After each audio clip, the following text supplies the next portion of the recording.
Is anyone as obsessed as I am with these pink sunflowers, which you can see all over TikTok lately? When I got my hands on this layering sunflower stencil set from Stamps by Me, I knew instantly what I was going to make. So just on a piece of white cardstock, doesn't matter what size because we'll be die cutting from these. And of course I'm using my magnetic mat. I absolutely love my magnetic mat for stenciling and coloring. It's a game changer. So of course I'm going pink, and for the first layer I chose Saltwater Taffy, which is a real lovely corally light pink color, which is one of my favorites out of the pink range. And then for the next one I'm going to put Worn Lipstick. Now in here, as I'm putting my color on through the stencil, it doesn't even look that different, but wait till I remove that stencil. It's just magic. Look at that. I'm obsessed with layering stencils. I never really understood what the hype was, but now I'm obsessed. Picked raspberry for my last layer, which is a bit over juicy. I just very recently re-inked it and I think I did too much ink, so I had to bring my heat tool in, but that's just a quick fix, very quickly tried. For the foliage, I brought in Salvage Patina for the lighter shade and Peacock Feathers for the darker one. And you'll see how gorgeous these colors are with the pinks. Just absolutely stunning. I am really, really loving how this is coming together. Now, you may notice that I didn't add anything in the middle of that stencil. I will come back with because at this stage of the process I had not yet decided what colors I wanted to use in the middle of the flower.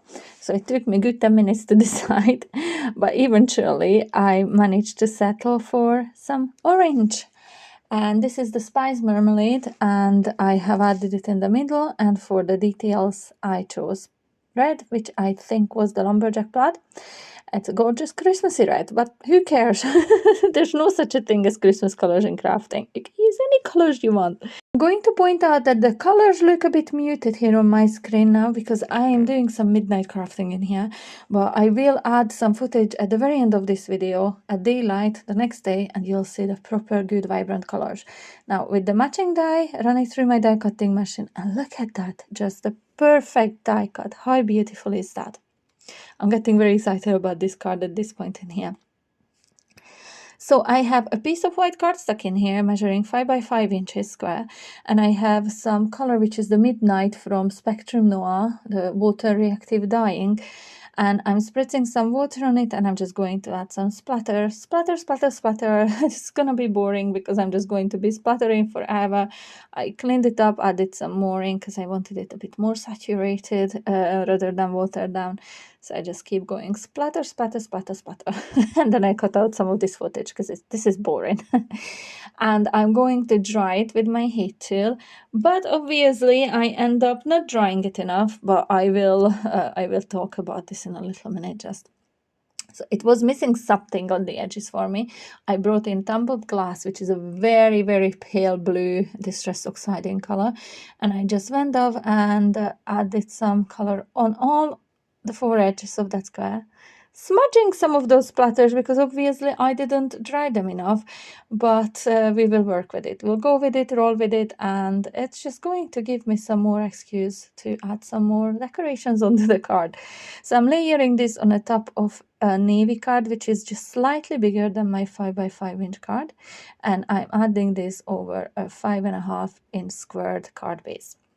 Now I'm going to cover the back of that floral or sunflower with 3D foam just to pop it away from the surface a bit. I love adding 3D foam dimension on my cards. I think it's just gorgeous. And the sentiment, by the way, is from the same magazine box kit as this stencil set is from Stamps by Me, and it's his beautiful birthday and is it stamped in the same midnight blue ink as I used for splattering. So in here you could see me add some glue in the middle of the flower and some chunky crystalline glitter, which is from Chloe's Creative Cards. And on the outside of all those petals, I'm just outlining all those colors in there. I'm going to add some fine crystallina. Now, it is not fully dry in here. This glue will dry completely clear and it will change the look completely. So it is very opaque and white now in there. It will just dry completely clear on top of that color, and I will be able to show that to you tomorrow when I'm going to add the footage to the end of this video. And in here, I'm strategically placing some silver rhinestones. I could have added pink, but I didn't want to introduce new shades of pink. I wanted that sunflower to shine, and I thought that some silver bling just really did the job in here. I think it looked perfect. And smudges, what smudges? No one will ever know. They weren't there, were they? So this is the card ready, except one rhinestone is trying to escape. I didn't add glue onto it. So here we go, the card ready. And just wait, count with me to 3. 1, 2, 3. And here it is in all its glory. Beautiful, vibrant colors, some gorgeous glitter with that lovely contrast of the navy in the background. I think it turned out fab. So easy, so beautiful. What color should I do this next in? Because I definitely will be coming back. I might even make a whole set. Thank you so much for watching. Don't forget to subscribe to my channel if you haven't yet done so. Hit the notification bell to make sure you get notified when I upload my new videos. I would love to read your comments, and if you'd like to share with your crafty friends, I would highly appreciate that. I'll see you back soon. Bye!